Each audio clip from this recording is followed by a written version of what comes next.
تو عبداللہ بن مبارک فرماتے ہیں فرض حج کر لیا، نفل کرنے جا رہا تھا، 300 دینار پاس تھے، میں پہنچ گیا کوفے تک، وہاں سے جا کر کے کچھ سامان خریدنا تھا، احرام خریدنا تھا، ضرورت کی چیزیں، دوست بھی ساتھ تھے، کہتے ہیں یار میرے جلدی تھک گئے، خریداری کر کے وہ چلے گئے، میں شام تک رکا، بڑا تھک گیا تو سوچا اتنی لمبی چوڑی خریداری کی ہے تو جھیل تھی پاس، میں نے کہا وہاں جا کے ذرا ٹھنڈی ہوا لیتا ہوں، کہتے ہیں میں اس طرف گیا، رات کا اندھیرا تھا، مری ہوئی بھینس پڑی تھی، یہ کچھ 700-800 سال پہلے کی بات عرض کر رہا ہوں، کہتے ہیں مری ہوئی بھینس پڑی تھی، ایک عورت کالے برقعے میں نقاب پوش آئی اور اس بی بی نے مری ہوئی بھینس کا خنجر سے گوشت کاٹا، تھیلے میں ڈالا اور دوڑی، کہتے ہیں میرے ذہن کے اندر خیال آیا کہ بی بی کوئی ہوٹل چلاتی ہے اور مردہ جانور کا گوشت لوگوں کو کھلاتی ہے، ویسے تو جاسوسی منع ہے، اس نیت سے کہ مسلمانوں کو بچاؤں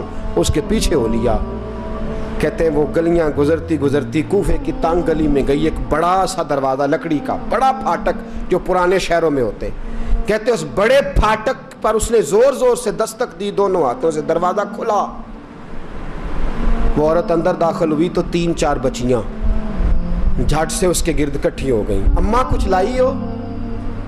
تو رونے لگی، کہنے لگی میں کچھ نہیں لا سکی، کہنے لگی یہ مردہ جانور کا گوشت ہے، اور حضور نے فرمایا جب مرنے لگو تو مردار کھا کے بھی جان بچا لو، اب میں دیکھتی ہوں تم سے کھڑا نہیں ہوا جاتا، نہ کھاؤ گی تو گر پڑو گی، یہ مردہ ہی ہے پکا لو۔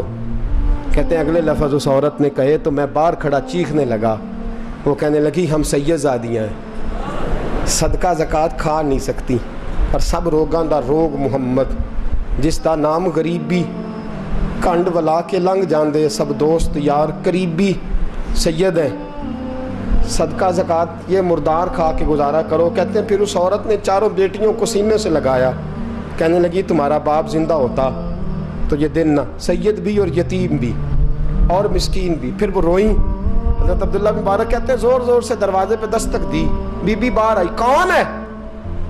تو میں نے کہا میں عبداللہ بن مبارک ہوں، محدث ہوں، زمانہ مجھے جانتا ہے، میرے شاگردوں کی لسٹ بڑی لمبی ہے۔ کہنے لگی اچھا تو؟ کہنے لگا یہ 300 دینار ہیں، تو مہربانی کرے تو رکھ لے، چلے اپنا کام کریں ہم جانے ہمارا۔ کہتے میں نے زمین پہ گھٹنے ٹیک کے نا تو سید زادی کے آگے ہاتھ باندھ دیے، میں نے کہا میں نوکر ہوں، تم اولاد ہو، میں خادم ہوں، تم نسل ہو، مہربانی کرو، مہربانی میرے اوپر مہربانی، پیسے رکھ لو۔ کہتے ہیں میں نے وہ پیسے دیے، میں واپس لوٹا، یار کہنے لگے چل، میں نے کہا نہیں میں نے نہیں حج کرنا، کہنے لگے کوئی نیا پلاٹ لینے کا پروگرام بن گیا، کوئی نئی انویسٹمنٹ، لوگ تانے دیتے ہیں نا، پر جے کر یار دے نام دا ملے میڑا ان چولی پا لئیے پنجے سٹیے نا، جے کر یار دے نام دی ملے سولی چھوٹا چھوٹ لئیے پچھاٹیے نا۔ کہتے ہیں میں نے کہا یار جیسے تمہاری مرضی سمجھ لو، یہ میرا راز ہے، میں بتاتا نہیں۔ فرماتے ہیں لوگ حج کرنے چلے گئے، میں وطن آ گیا، 6 ماہ کے بعد قافلے لوٹے، جاگ کے سننا ذرا بات، میرے نبی نے فرمایا تو میرے امتی کی پریشانی دور کر، اللہ کامل حج کا ثواب دے گا۔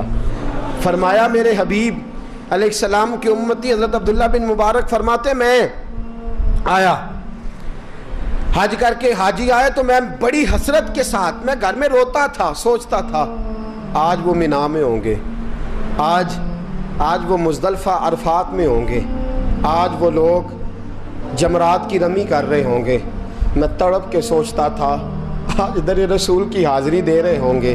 کہتے میں روتا تھا، جب حاجی لوٹے 6 ماہ کے بعد تو حاضری دینے گیا، ملنے گیا، پہلا دروازہ کھولا حاجی صاحب نے، میں نے کہا مبارک ہو؟ کہتے ہیں میں نے مبارک دی، ذرا سنیے گا۔ کہتے ہیں وہ حاجی مجھے ڈانٹنے لگے، کہنے لگے چھوڑ یار، اتنا بڑا آدمی ہو کے تو غلط بات کرتا ہے۔ میں نے کہا کیا ہوا؟ کہنے لگے تو نے ہمیں کہا کہ جانا نہیں، اور پھر ہم مینا میں آوازیں دیتے رہے، تو بات ہی نہیں سنتا تھا، ہم آوازیں دیتے رہے، ان اللہ علی کل شیء قدیر، آوازیں دیتے تھے، سنتا نہیں تھا۔ کہتے ہیں میں حیران ہوں، میں یار میں تو گیا نہیں۔ کہنے لگے ہم 11 حاجی جھوٹ بولتے ہیں تو اکیلا سچ بولتا ہے، سب نے دیکھا ہے. کہتے میں پلٹ آیا, چوتھے دن پھر ایک حاجی کو ملنے گیا, مبارک دی. کہنے لگا چھوڑ کس بات کی مبارک, میدان عرفات میں تو نے بات بھی نہیں سنی, اور یہاں مبارکیں. کہتے ہیں عرفات میں, اور میں تو کہنے لگے چپ کر, غلط بات بھی کرتا ہے اتنا بڑا محدث ہو کے.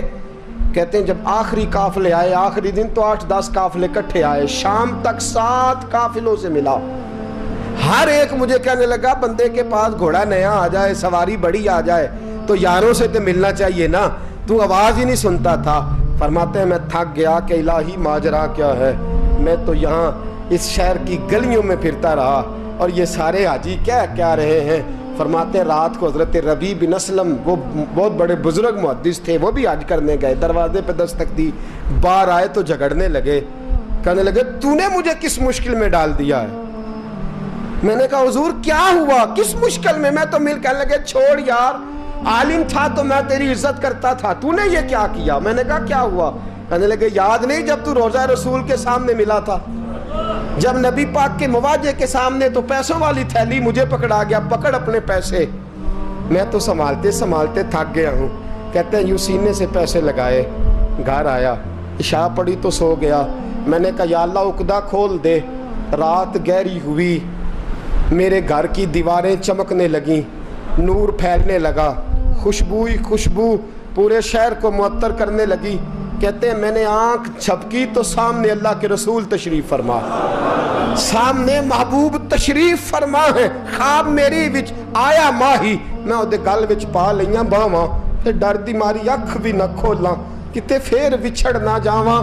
فرماتے میں محبوب پاک کی زیارت کی تو نبی پاک علیہ السلام کا دیدار کر کے پھوٹ پھوٹ کے رویا. اب میرا دل تھا حضور بولے, کوئی بات کریں. محبوب بولے, لب کھولے. فرمایا کیا. حضور نے فرمایا میں تجھے کتنے اور گواہ بھیجوں کہ تیرا حج ہو گیا ہے. میں کتنے گواہ بھیجوں کہ حج تیرا بے پروائی ویکھ سجن دی, جتھے کسے دی پیش نہ جاوے انہیں تاجاں والے در در رولے, منگتے ہیں تخت بٹھاوے, آزم کسے نو کارا مل دئی, کسے نو کارا مل دئی, کوئی کعبے ہو خالی آوے. فرمایا کتنے گواہ بھیجوں کہ حج ہو گیا. میرے حبیب نے فرمایا اٹھ کے تھیلی کھول کے گیل لے, تو نے 300 دینار دیے تھے, میں نے 600 کر کے واپس کیے. فرمایا گن. حضرت عبداللہ بن مبارک نے 60 حج فرمائے. اس کے بعد کتنے حج کیے, ایک فرض کیا ہوا تھا 61 ہو گئے. فرماتے میں بار بار گیا, اور جب بلایا سرکار نے خود ہی انتظام ہو گئے. فرماتے ہیں بار بار میرے حبیب نے فرمایا تو آ چاہے نہ آ, رب نے تیرے نام کا فرشتہ بنا دیا ہے جو قیامت تک تیری طرف سے حج کرتا رہے گا, قیامت تک تیری طرف سے منا, مزدلفہ, عرفات, جبل رحمت پہ آتا رہے گا, میری بارگاہ میں درود پڑھتا رہے گا, حج فرشتہ کرے گا, ثواب اللہ تیرے نامہ اعمال میں لکھے گا. میرے دوستو, میرے نبی نے فرمایا میرے امتی کی ایک پریشانی دور کر, اللہ قبول حج کا ثواب عطا فرمائے گا. غریبوں کا حج ہے کہ نہیں, بولے اشراق چاشت پڑھ, حج ہے. 2 لوگوں کی صلح کرا, حج ہے. علماء کی نوکری کر, ایک دفعہ 70 حج تجھے ملیں گے. اور میرے رسول پاک صلی اللہ علیہ وسلم نے فرمایا سوکھا حج ہے, سامنے ابا جی ہیں, سامنے اماں جی ہیں, بار بار پیار سے دیکھ, بار بار حج کر, بار بار پیار سے دیکھ, اور کسی غریب کی مدد کر دے, سڑک پار کرا دے, میڈیکل سٹور سے دوائی لا دے, کسی کی نوکری کر دے. بچہ گھر میں نہیں, ابا جی بیمار ہو گئے, جا بھاگ کے تو چچا کو چھوڑا ڈاکٹر تک, تو نیکی کر, اللہ تجھے پورے حج کا ثواب عطا فرمائے گا. حج بڑے ہیں, کرنے کی تیاری کرو. حج کا بڑا موقع ہمیں میسر آتا ہے, بس پروگرام بناؤں. صحیح مسلم کی حدیث, کتاب کا نام کیا ہے, اور بڑی مضبوط حدیث. میرے نبی پاک صلی اللہ علیہ وسلم فرماتے ہیں کچھ لوگوں کو اللہ قیامت میں کھڑا کرے گا, اور کھڑا کر کے فرمائے گا چلو جنت میں جاؤ. عرض کریں گے مولا ہم تو پاپی گناہگار, پتہ سارا سردار نو کیتیاں دا, ہم تو بڑے گناہگار, کس وجہ سے جنت. فرمایا تمہارے حج کی برکت سے, تم نے حج کیا تھا نا, اس برکت سے جنت. تو بندے عرض کریں گے مولا ہم تو ماڑے تھے, غریب تھے, گئے ہی نہیں, حج کیا ہی نہیں, تو حج کی وجہ سے معاف کر رہا ہے. تو رب کریم فرمائے گا جب حاجی جاتے تھے دل تڑپتا تھا نا, جب حاجی جاتے تھے آنکھیں برستی تھی, جب حاجیوں کے قافلے نکلتے تھے اس وقت تمہارے دل میں خواہش پیدا ہوتی تھی, فرمایا تم تڑپا کرتے تھے, میں نے تڑپ پر ہی تمہیں حج کا ثواب دیا, اور خالی ثواب نہیں دیا, اس حج کی برکت سے آج جنت بھی عطا فرما رہا ہوں. میرے دوست پروگرام بنا, تڑپ پیدا کر, نیت پیدا کر, یہ نہ کہا کر کہ حج تو صرف امیروں کا ہے, غریب کیسے کرے, حج بڑے ہیں, کرنے کی تیاری کر. تو پروگرام بنا, میرا رب تجھے گام گام پہ, نگر نگر پہ, گلی گلی حج کا ثواب دے گا. ہمیشہ مدحت خیر الانام میں گزر